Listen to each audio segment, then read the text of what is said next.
Have you ever been told that you are too much of something? Maybe you're too empathetic or too ambitious, or maybe that you care too much about what other people think. You're too pushy, too detail oriented, too positive, too quiet. If you're like many of the people I work with, the answer is probably yes. When I was doing a lot of leadership coaching, one of my favorite ways to start the first session was by asking new clients the following questions. Tell me about a time when you felt most alive, most like yourself.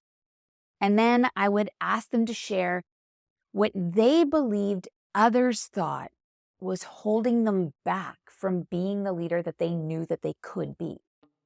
And I would bet 8 out of 10 times what they believed was holding them back was also a value or character trait that shaped a moment when they felt most like themselves.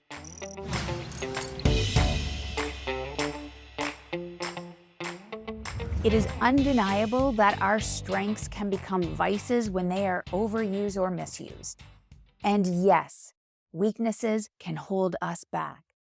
But it is also true that when it comes to cultivating vitality, rarely does that come from trying to be less of who we are or more of what we are not.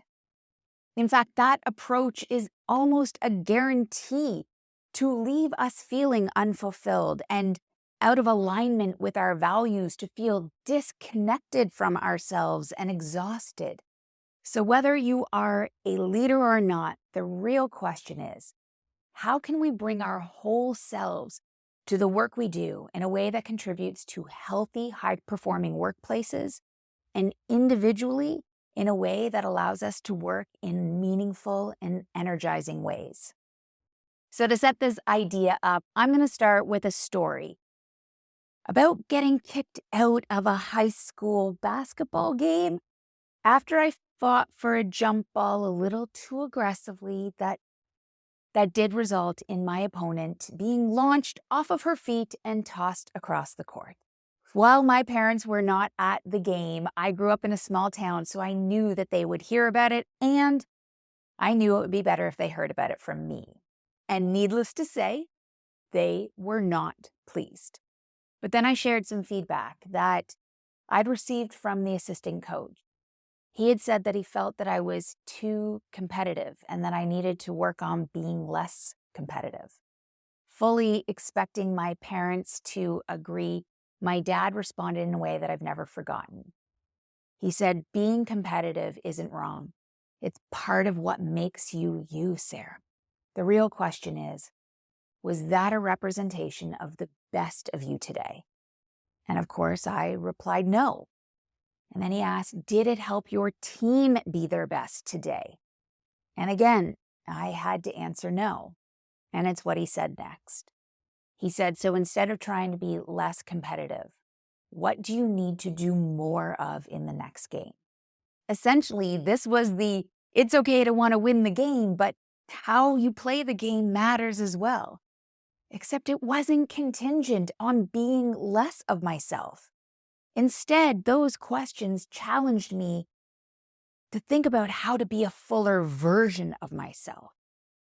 And I think this is so critical when it comes to how we think about success and high performance. There are two questions that we should be asking ourselves consistently. Number one, on an individual basis, is your approach helping you make your highest and healthiest contribution? And even if your answer is yes, that question cannot stand alone. Question number two is we need to ask ourselves collectively, is this approach helping others bring their best forward? See, you are not a high performer if you succeed in a way that doesn't also elevate those around you. So when it comes to generating vitality, it doesn't come by dimming down what drives and inspires you. It's generated by expanding how you allow those elements to shine in yourself and in those around you.